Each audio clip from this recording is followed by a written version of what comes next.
Olá, estamos de volta aí, que Jesus nos abençoe, nos intue e nos guie, né? Nesse estudo do livro Consolador, que tanto tem nos ajudado a compreender o desejo de Deus para a humanidade. O que Deus, no caso da Terra aqui, enviando Jesus, né, fez para nos auxiliar. Nós já terminamos a parte da química no estudo anterior e vamos iniciar hoje a partir da pergunta número 15, falando sobre a física, a importância da física na nossa evolução orgânica e espiritual. Então vamos lá. Pergunta número 15, física. Ela pergunta o seguinte: existem espíritos especialmente encarregados da execução das leis físicas no planeta terrestre? Resposta de Emmanuel: essa verdade é incontestável e o homem poderá examinar e estudar constantemente, auferindo o melhor proveito na sua rotina de esforços perseverantes. Porém, todas as definições do materialismo serão inúteis em face da realidade irrefutável dos fatores transcendentes em todos os grandes fenômenos físicos da natureza.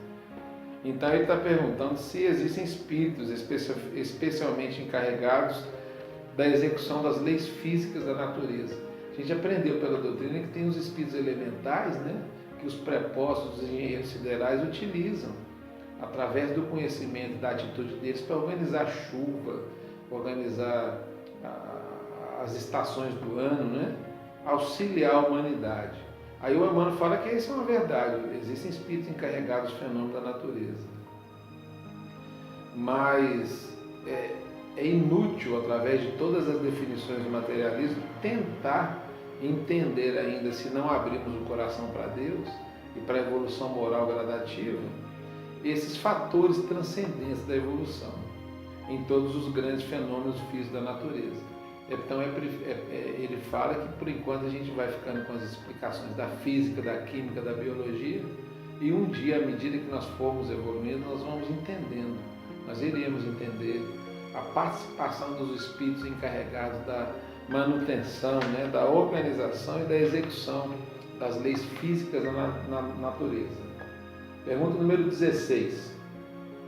As novas revelações científicas positivadas pelos professores Thomson, Rutherford, Ramsay e Soddy, entre outros no campo da física, sobre os átomos e os elétrons, são passíveis de fornecer o exato conhecimento de todas as etapas da evolução anímica, né?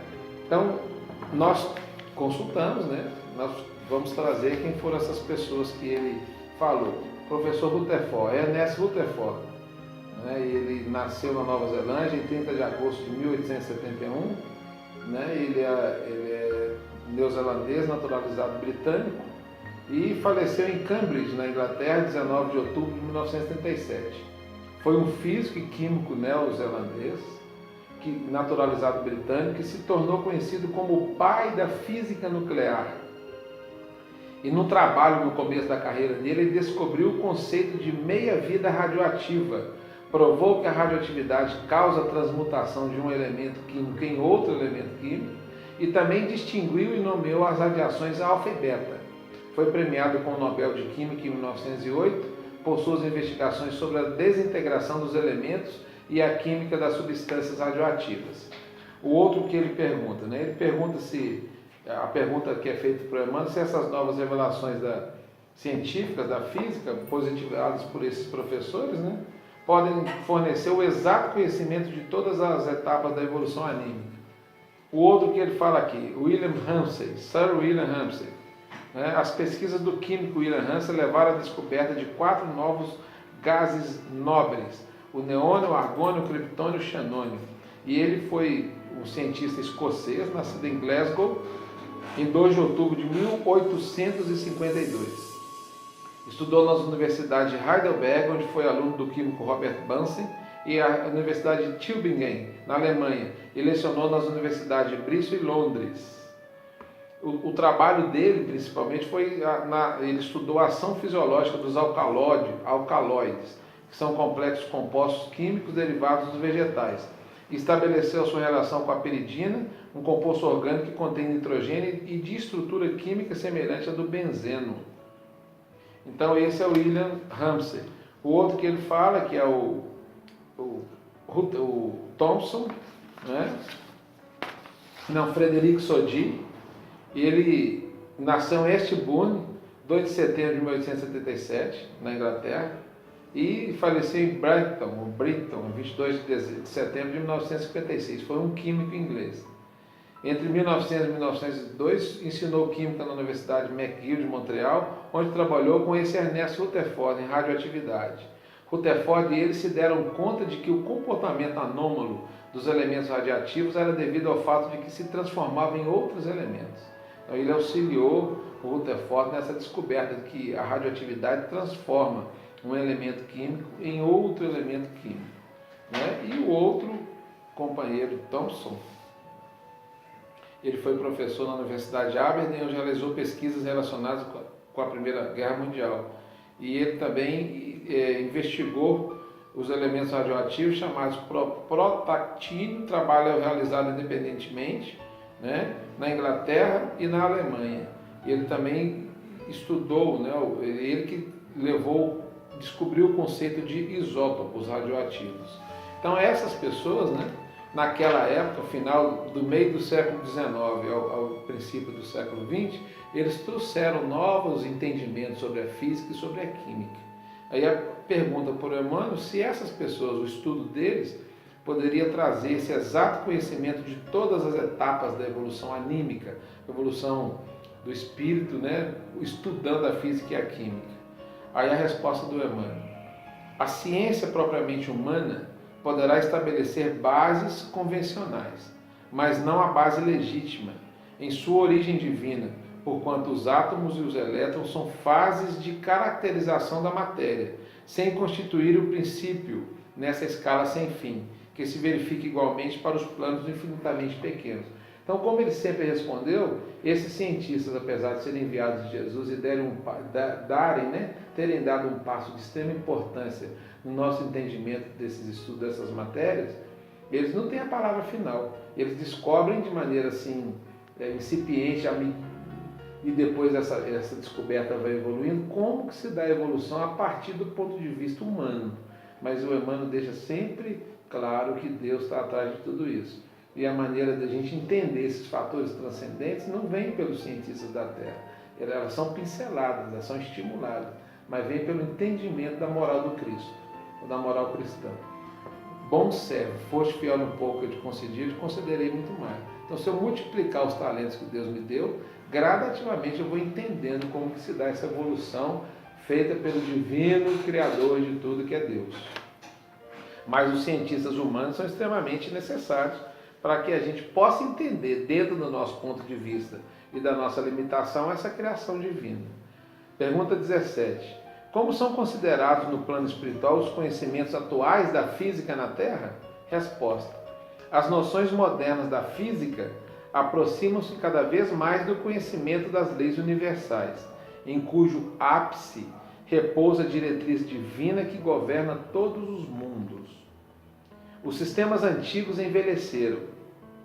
As concepções de ontem deram lugar a novas deduções. Estudos recentes da matéria vos fazem conhecer que os seus elementos se dissociam pela análise, que o átomo não é indivisível, que toda expressão material pode ser convertida em força e que toda energia volta ao reservatório do éter universal.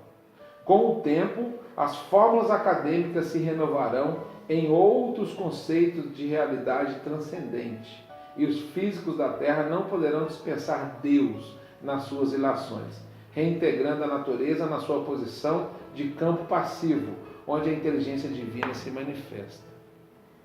Ou seja, na Terra a gente vai descobrindo, repetindo tudo aquilo que Deus já fez, aquilo que Deus desenhou. Então, quando o ser humano descobre a fissão nuclear, e essa fissão nuclear, a radioatividade, pode ser utilizada na cura de doenças, como a radioterapia, ela é utilizada na transformação em energia elétrica, em fornos de auxílio ao ser humano, em aparelhos que utilizam a radioatividade num processo positivo, essa radioatividade já foi criada por Deus, nós só descobrimos. Então, os cientistas nunca terão a palavra final, sempre vão trazendo mais um pouquinho dessa verdade, e se estimularem para Deus, a verdade vai ser mais concreta, sempre. Pergunta número 18. Onde está, onde o ponto imediato de observação para que a física reconheça a existência de Deus? O que a física tem que demonstrar? De que ponto que ela tem que partir para reconhecer a existência de Deus? Resposta do Emmanuel. Desde o ponto inicial de suas observações, a física é obrigada a reconhecer a existência de Deus em seus divinos atributos. Para demonstrar o sistema do mundo, o cientista não recorreu ao chamado eixo imaginário? Basta essa incógnita para que o homem seja conduzido a ilações mais altas no domínio do transcendente. O eixo imaginário é quando os cientistas descobriram que a Terra é redonda, eles imaginaram que no centro dela teria um eixo. E a partir desse eixo foi um arco, de referência para poder avaliar e descobrir depois as latitudes, as longitudes e toda essa gama inteira de pontuações que um planeta pode nos dar. Então eles imaginaram, o eixo imaginário foi intuído por Deus. Se eles imaginam isso para poder estudar o sistema do mundo, o sistema da Terra, imaginem. Então, basta perceber essa incógnita, para que o homem seja conduzido a ilações muito mais altas nos domínios do transcendente. A mecânica celeste prova a irrefutabilidade da teoria do movimento. A pergunta é onde que a física pode provar a existência de Deus. O planeta move-se na imensidade, a matéria vibra nas suas mais diversificadas expressões. É só pensar, quem gerou esse movimento? Quem forneceu o primeiro impulso vibratório do primeiro organismo universal? A ciência esclarece que a energia faz o movimento, mas a força é cega e a matéria não tem característica de espontaneidade. Só na inteligência divina encontramos a origem de toda a coordenação e de todo equilíbrio, razão pela qual, nas suas questões mais íntimas, a física da Terra não poderá prescindir da lógica com Deus, como toda e qualquer outra ciência. Não pode prescindir da lógica com Deus. Pergunta 19. As noções de física conhecidas pelos homens são definições reais e definitivas? Resposta. Nós até sabemos a resposta, Os homens possuem da matéria a conceituação possível de ser fornecida pela capacidade da sua mente, compreendendo-se que o aspecto real do mundo não é aquele que os olhos mortais podem abranger, porquanto as percepções humanas estão condicionadas ao seu plano sensorial, sem que o homem consiga ultrapassar o domínio de determinadas vibrações. Mergulhadas nas vibrações pesadas dos círculos da carne, as criaturas têm notícias muito imperfeitas do universo, em razão da exiguidade de seus pobres 5 sentidos. É por isso que o homem terá sempre um limite nas suas observações da matéria, da força e do movimento, não só pela deficiência da percepção sensorial, como também pela estrutura do olho, onde a sabedoria divina delimitou as possibilidades humanas de análise, de modo a valorizar os esforços e as iniciativas da criatura. Olha que interessante. A nossa capacidade de percepção tem um limite nesses 5 sentidos que nós temos. Nós mesmos não estamos enxergando. Temos a certeza, que acreditamos de fato, sabemos de fato do mundo espiritual, mas temos a certeza que tem desencarnados próximos de nós, mas nós não vemos. Na verdade, então, nossos 5 sentidos da Terra não permitem enxergar outras dimensões. Quem tem determinada mediunidade vê, é um sentido diferenciado. Mas a pergunta foi a seguinte, se as noções da física que o homem conhece são definitivas. Eles fazem a pergunta para Emmanuel, acho que é para poder fortalecer essa resposta. Se os nossos sentidos não permitem, então esse sentido, o que nós não conseguimos compreender é que é a base do estímulo para as pesquisas, para que a ciência, os cientistas estejam sempre pesquisando a forma de um entendimento maior dessas questões todas. Então essas limitações nos levam a valorizar os esforços e a iniciativa de todo ser humano para poder entender melhor a criação divina. Então as respostas não são definitivas. A cada dia uma teoria vem derrubando a anterior. Uma outra teoria passa a ser concreta e vem derrubando as anteriores e se aprimorando. Pergunta número 20. Como poderemos compreender o éter? Éter não é aquela substância química com cheiro forte, não. O éter é essa atmosfera, né? esse fluido universal. Resposta do Emmanuel. Nos círculos científicos do planeta, muito se tem falado do éter, sem que possa alguém fornecer uma imagem perfeita da sua realidade nas convenções conhecidas. E, de fato, o homem não pode imaginá-lo dentro das percepções acanhadas de sua mente.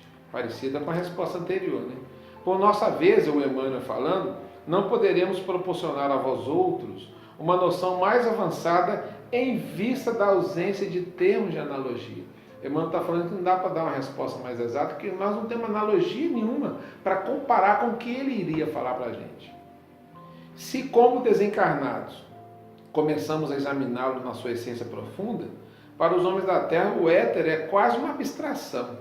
De qualquer modo, porém, busquemos entendê-lo como fluido sagrado da vida, que se encontra em todo o cosmos, fluido essencial do universo, que em todas as direções é o veículo do pensamento divino. Então a resposta maior é que o éter é o fluido por onde o nosso pensamento se irradia. Mas a mesma ilação que nós fizemos anterior, se nós formos multiplicarmos os talentos que Deus nos deu, devagarinho, aprendendo a sermos bons, nós vamos entendendo as coisas de Deus gradativamente. Então, mais um estudo para a gente pensar e refletir. Obrigado pela paciência e fique com o nosso Senhor Jesus Cristo no coração, na atitude e na vida de todos. Obrigado.